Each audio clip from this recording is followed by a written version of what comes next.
கர்த்தருடைய பரிசுத்த நாமத்திற்கு மகிமுண்டாகட்டும். ஆண்டவராகிய இயேசு கிறிஸ்துவின் நாமத்தினாலே அன்பு கர்த்தருடைய பிள்ளைகளாகிய தங்கள் அனைவருக்கும் சுவீட் ஊழியத்தின் சார்பாக வாழ்த்துக்களையும் ஸ்தோத்திரங்களையும் தெரிவித்துக் கொள்கின்றேன். மார்க் எழுதின நற்செய்தி நூல் 10ஆம் அதிகாரம் 50வது வசனம். மார்க்கு 10ஆம் அதிகாரம் வசனம் 50. உடனே அவன் தன் மேல் வஸ்திரத்தை எறிந்துவிட்டு எழுந்து இயேசுவினிடத்தில் வந்தான். உடனே அவன் தன் மேல் வஸ்திரத்தை எறிந்துவிட்டு எழுந்து இயேசுவினிடத்தில் வந்தான். என் அன்பு கடவுளுடைய பிள்ளைகளே, இந்த பகுதி இந்த அதிகாரத்தின் 46வது வசனத்தில் இருந்து துவங்குகிறது. என்ன நடக்கின்றது? இயேசு கிறிஸ்து தன்னுடைய ஊழிய காலத்தில் அவர் ஒவ்வொரு இடமாக அவர் பயணித்து ஆண்டவருடைய ராஜ்யத்தை பிரசங்கித்தார். சுகவீனமானவர்களுக்கு சுகத்தை கொடுத்தார். பிசாசின் பிடியில் இருந்தவர்களுக்கு விடுதலையை கொடுத்தார். பல அற்புதங்களை ஆண்டவர் செய்தார். மரித்தோரை உயிரோடு எழுப்புவது உட்பட. அப்படிப்பட்ட காலத்தில் ஒரு நாள் எரிகோ பட்டணத்திற்கு இயேசு வருகின்றார். அந்த பகுதியின் உள்ளே நுழையும் பொழுது பர்த்திமேயு என்கிற ஒரு மனுஷன், பார்வையற்ற ஒரு மனிதர், அங்கே சாலையோரத்தில் உட்கார்ந்து வருகின்ற போகிற மக்களிடத்தில் அவர் உதவி கேட்டு அதை கொண்டு பிழைத்து கொண்டிருக்கிற ஒரு மனிதனாக இருக்கின்றார். அப்படி ஒரு நாள் அவர் உட்கார்ந்து வழக்கமாக உதவி கேட்டு கொண்டிருக்கும் பொழுது அங்கே ஜனங்கள் மிகுதியான ஒரு கூட்டமாய் வருகிறதை அவரால் உணர முடிகின்றது.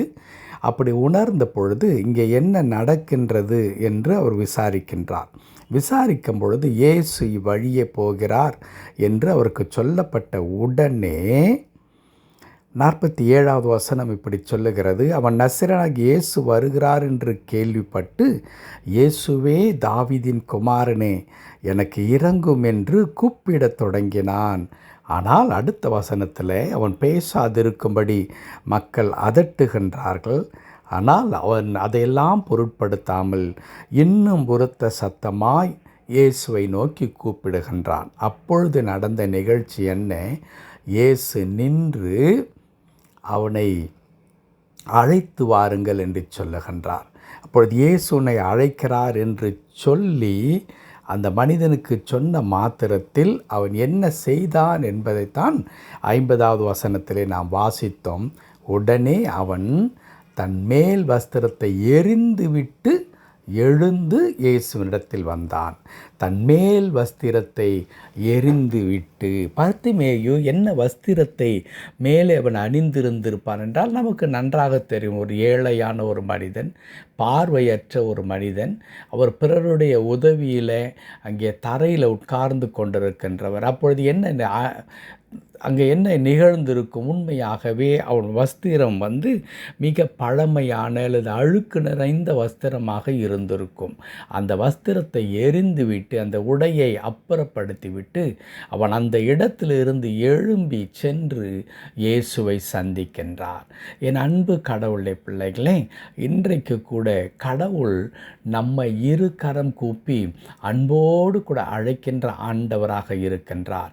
எப்படி பர்த்திமேயு தாவீதின் குமாரனே எனக்கு இரங்கும் என்று கூப்பிட்டாரோ, அதே வண்ணமாக நாம் இயேசுவை நோக்கி கூப்பிடும் பொழுதெல்லாம் அவர் நம் பக்கமாய் சாய்ந்து நம்முடைய கூப்பிடுதலை கேட்கின்ற ஆண்டவராக இருக்கிறார். ஆனால் அதே நேரத்தில் நாம் இயேசுவை நோக்கி செல்லும் பொழுது நாமும் பர்த்திமேயை போல என்ன செய்ய வேண்டும்? நம் மீது இருக்கிறதான வஸ்திரத்தை அப்புறப்படுத்தி விட்டு செல்ல வேண்டும். நம்மை மூடி வைத்திருக்கின்ற, நம்மை போர்த்தி வைத்திருக்கிறதான அந்த வஸ்திரத்தை களைந்து விட்டு நாம் இயேசுவை சந்திக்க செல்ல வேண்டும். ஒருவேளை இங்கே நாம் கேள்வி கேட்கலாம், பர்த்திமேயு ஒரு பார்வையற்ற ஒரு மனிதனாய் பிறருடைய உதவிக்காக காத்து கொண்டிருக்கிற ஒரு மனிதனாய் இருந்தார். ஆகையால் அவர் மீது ஒரு வஸ்திரம் இருந்தது, அதை அவர் எறிந்துவிட்டு வந்தார். நாங்கள் என்ன பிறருடைய உதவியை கேட்டு சாலையோரத்தில் உட்கார்ந்து கொண்டிருக்கிறவர்களா? எங்கள் மீது என்ன வஸ்திரம் இருக்கிறது என்று கேட்கலாம்.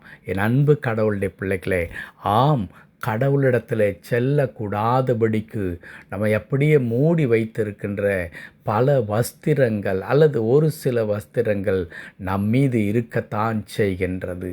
பொறாமை என்கிற வஸ்திரம், பெருமை என்கிறதான வஸ்திரம், பாவம் என்கிற வஸ்திரம், கீழ்ப்படியாமை என்ற வஸ்திரம், ஆண்டவருடைய வார்த்தைக்கு செவி கொடுத்து அந்த வார்த்தையை உண்மையாக ஏற்றுக்கொண்டு அவர் வழி நடக்க வேண்டும் என்கிறதான எண்ணத்தை உருவாக்காத, எனக்கு எல்லாமே தெரியும் என்று சொல்லி சுயத்தை சார்ந்த வஸ்திரங்கள் இருக்கிறதே, இதையெல்லாம் நாம் அகற்றிவிட்டு சென்றால்தான் நாம் இயேசுவினிடத்திலே செல்ல முடியும். அப்படி இவையெல்லாவற்றையும் நாம் அகற்றாமல் நான் இயேசுவை நோக்கி போகவே என்ன செய்ய முடியவே முடியாது. அதற்கு சான்றாகத்தான் அதே அதிகாரத்தில் முன்னாடி இருக்கிறதான வசனங்கள் 43, 44 வாசித்தால் மிக அற்புதமாக அதை நாம் புரிந்து கொள்ள முடியும். உங்களுக்குள்ளே அப்படி இருக்கலாகாது. உங்களில் எவனாகிலும் பெரியவனாயிருக்க விரும்பினால் அவன் உங்களுக்கு பணிவிடைக்காரனாயிருக்க கடவன். உங்களில் எவனாகிலும் முதன்மையாயிருக்க விரும்பினான் அவன் எல்லாருக்கும் ஊழியக்காரனாயிருக்க கடவன் என்று இயேசு குறிப்பிடுகின்ற இந்த எடுத்துக்காட்டை நீங்கள் ஒப்பிட்டு பாருங்கள், புரிந்து கொள்ள முடியும். நீ ஒரு முதலாவது மனிதனாக இருக்க விரும்புகிறாய் என்றால் ஆண்டவர் சொல்லுகிறார், நீ எல்லாருக்கும் பணிவிடைக்காரனாக இருக்க வேண்டும். அப்படி என்றால் என்ன? ஒரு தலைமை பணிக்குள்ளாக இருக்கிறவர், ஒரு முதன்மையான ஸ்தானத்தில் இருக்க விரும்புகிறவர்களுக்குள்ளாக என்ன இருக்கக்கூடாது? நான் என்ற கர்வம், நான் என்ற அகந்தை, நான் பெரியவன் என்கிறதான எண்ணம், இதெல்லாம் ஒரு வஸ்திரமாக கருதப்படுகிறது. பர்த்திமேயு அப்படிப்பட்ட வஸ்திரத்தை தான் அவர் களைந்து போட்டார் என்று பார்க்கின்றோம். இன்றைக்கு நான் முதன்மையாக இருக்க விரும்புகிறவர்களுக்குள்ளாக தன்னிச்சையாகவே என்ன வருகிறது? அந்த பெருமை வந்து விடுகிறது. அந்த பெருமையோடு இயேசுவை போய் நாம் என்ன செய்ய முடியாது? பார்க்கவே முடியாது. ஆகவே ஆண்டவர் சொல்லுகிறார், நீ முதன்மையாக இருக்க விரும்பினால், நீ தலைவனாக இருக்க விரும்பினால் எல்லாருக்கும் நீ பணிவிடை செய் என்று சொல்லுகிறார். அப்படி அவர் உபதேசித்தது மாத்திரமல்ல, என் அன்பு கடவுளுடைய பிள்ளைகளே, அவர் செய்தும் காண்பித்தார். அவர் சொன்னார், மனுஷகுமாரன் ஊழியம் கொள்ளும்படி வராமல் ஊழியம் செய்யும்படி வந்தார் என்று சொல்லி ஆண்டவர் சொன்னார்.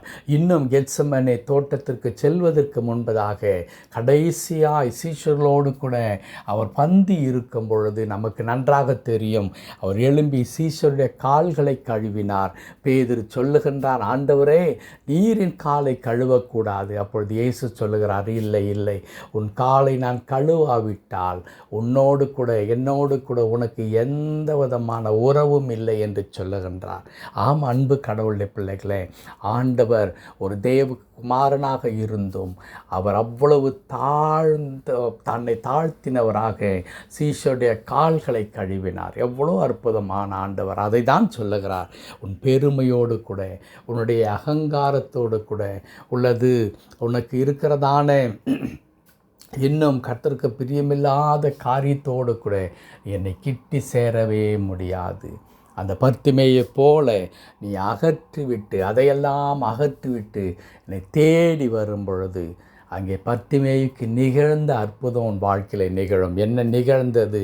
அந்த பர்த்திமேயு இயேசுவை சந்தித்த உடனே அங்கே ஆண்டவரை சுகமாக்கி பார்வையடையும்படியாய் செய்கின்றார். ஆம், அப்படிப்பட்டதான மாபெரும் அற்புதம் நம்முடைய வாழ்க்கையிலும் நடைபெறும். ஆகவே என் அன்பு கடவுளுடைய பிள்ளைகளே, இன்றைக்கு பர்த்திமேயு வாழ்க்கையின் மூலமாய் கடவுள் நம்மோடு கூட பேசுகின்றது என்ன? நம்மீது இருக்கின்ற கடவுளுக்கு பிரியமில்லாத அந்த வஸ்திரங்களை எல்லாம் களைந்து போட்டு நாம் இயேசுவை சந்திக்க செல்லுவோம்.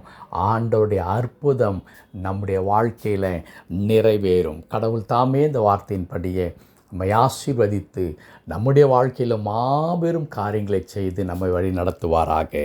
ஆமென், ஆமென்.